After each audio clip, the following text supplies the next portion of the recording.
From Meditations by Marcus Aurelius, Book 2, on the River Gran, among the Quadi. When you wake up in the morning, tell yourself, the people I deal with today will be meddling, ungrateful, arrogant, dishonest, jealous, and surly. They are like this because they can't tell good from evil. But I have seen the beauty of good and the ugliness of evil, and have recognized that the wrongdoer has a nature related to my own, not of the same blood or birth, but the same mind, and possessing a share of the divine. And so none of them can hurt me. No one can implicate me in ugliness, nor can I feel angry at my relative or hate him. We were born to work together like feet, hands, and eyes, like the two rows of teeth, upper and lower. To obstruct each other is unnatural. To feel anger at someone, to turn your back on him, these are obstructions.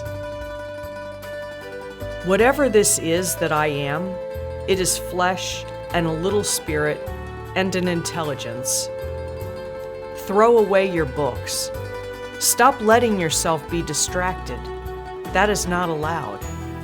Instead, as if you were dying right now, despise your flesh, a mess of blood, pieces of bone, a woven tangle of nerves, veins, arteries.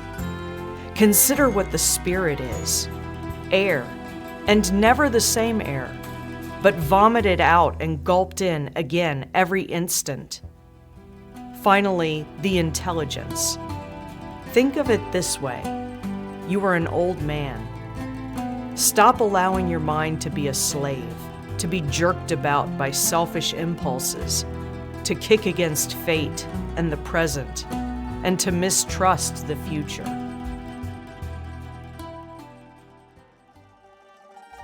What is divine is full of providence. Even chance is not divorced from nature, from the inweaving and infolding of things governed by providence. Everything proceeds from it. And then there is necessity and the needs of the whole world, of which you are a part. Whatever the nature of the whole does, and whatever serves to maintain it, is good for every part of nature. The world is maintained by change, in the elements and in the things they compose. That should be enough for you. Treat it as an axiom. Discard your thirst for books, so that you won't die in bitterness, but in cheerfulness and truth, grateful to the gods from the bottom of your heart.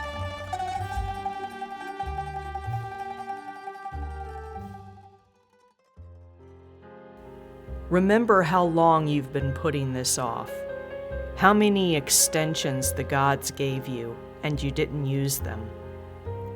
At some point, you have to recognize what world it is that you belong to, what power rules it, and from what source you spring, that there is a limit to the time assigned you, and if you don't use it to free yourself, it will be gone and will never return.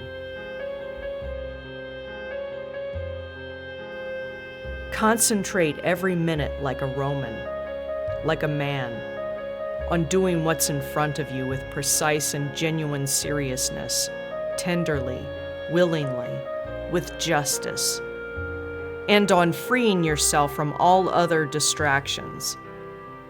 Yes, you can, if you do everything as if it were the last thing you were doing in your life, and stop being aimless.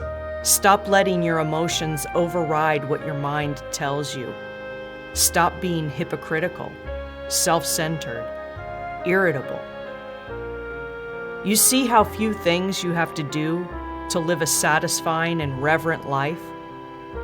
If you can manage this, that's all even the gods can ask of you. Yes, keep on degrading yourself, soul.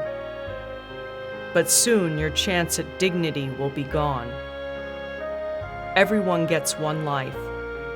Yours is almost used up. And instead of treating yourself with respect, you have entrusted your own happiness to the souls of others.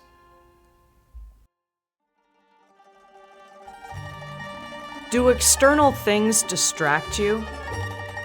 Then make time for yourself to learn something worthwhile. Stop letting yourself be pulled in all directions. But make sure you guard against the other kind of confusion. People who labor all their lives, but have no purpose to direct every thought and impulse toward, are wasting their time, even when hard at work. Ignoring what goes on in other people's souls, no one ever came to grief that way. But if you won't keep track of what your own soul's doing, how can you not be unhappy? Don't ever forget these things. The nature of the world, my nature, how I relate to the world, what proportion of it I make up, that you are part of nature and no one can prevent you from speaking and acting in harmony with it always.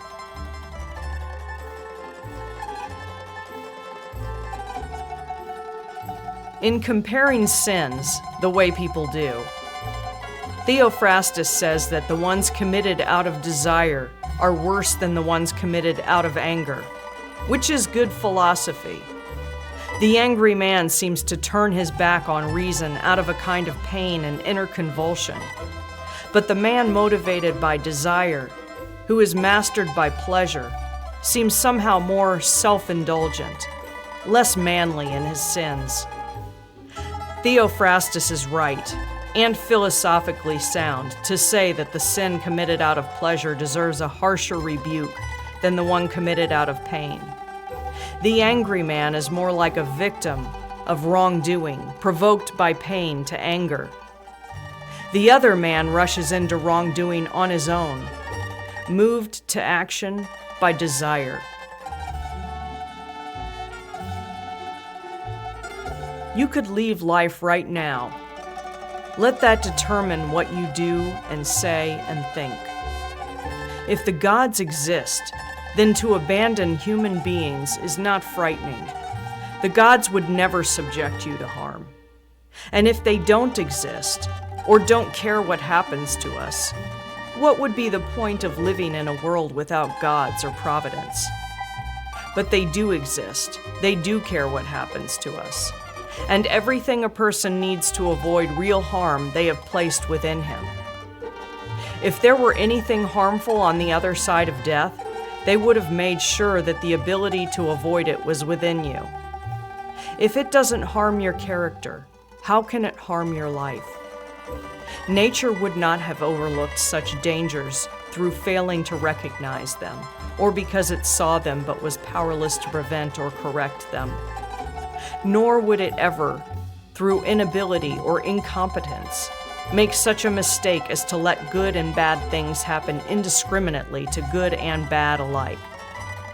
But death and life, success and failure, pain and pleasure, wealth and poverty, all these happen to good and bad alike. And they are neither noble nor shameful, and hence neither good nor bad.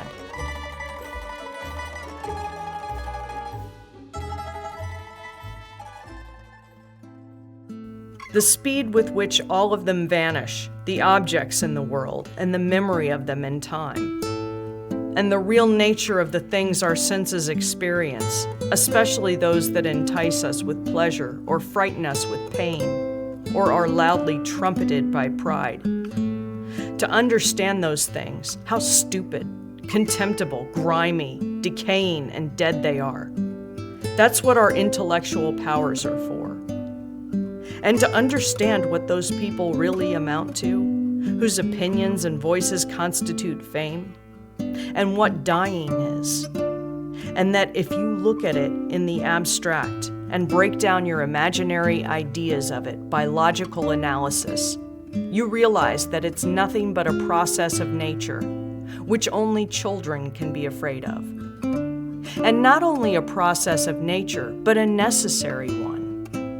And how man grasps with God, with what part of himself he does so, and how that part is conditioned when he does. Nothing is more pathetic than people who run around in circles, delving into the things that lie beneath, and conducting investigations into the souls of the people around them, never realizing that all you have to do is to be attentive to the power inside you and worship it sincerely. To worship it is to keep it from being muddied with turmoil and becoming aimless and dissatisfied with nature, divine and human. What is divine deserves our respect because it is good. What is human deserves our affection because it is like us. And our pity too, sometimes, for its inability to tell good from bad. As terrible a blindness as the kind that can't tell white from black.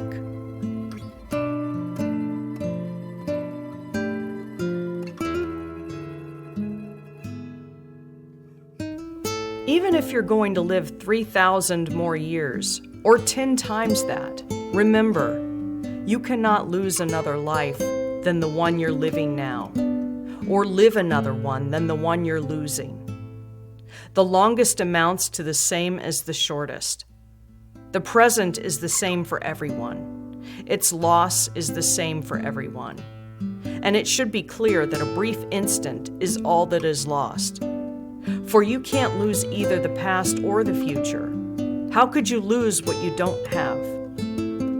Remember two things: that everything has always been the same and keeps recurring, and it makes no difference whether you see the same things recur in 100 years or 200 or in an infinite period. That the longest lived and those who will die soonest lose the same thing. The present is all that they can give up, since that is all you have, and what you do not have, you cannot lose.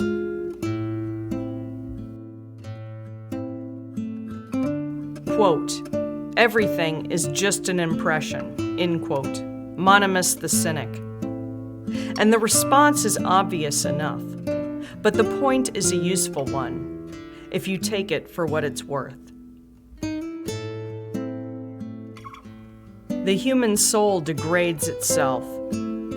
Above all, when it does its best to become an abscess, a kind of detached growth on the world. To be disgruntled at anything that happens is a kind of secession from nature, which compromises the nature of all things. When it turns its back on another person or sets out to do it harm, as the souls of the angry do. When it is overpowered by pleasure or pain. When it puts on a mask and does or says something artificial or false. When it allows its action and impulse to be without a purpose, to be random and disconnected. Even the smallest things ought to be directed toward a goal. But the goal of rational beings is to follow the rule of law of the most ancient of communities and states.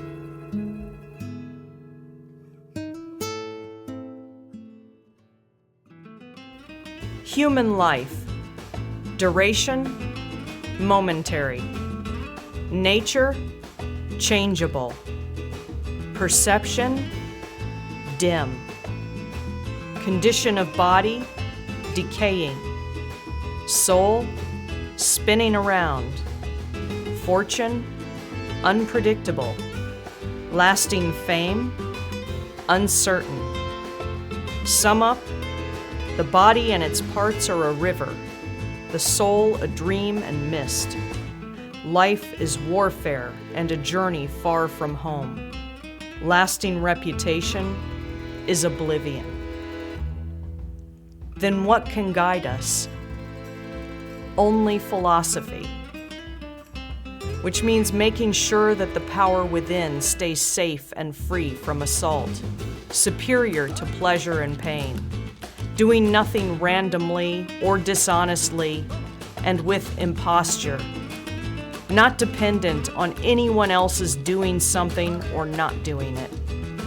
and making sure that it accepts what happens and what it is dealt as coming from the same place it came from.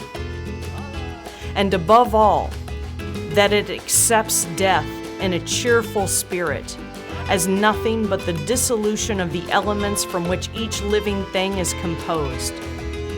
If it doesn't hurt the individual elements to change continually into one another, why are people afraid of all of them changing and separating? It's a natural thing, and nothing natural is evil.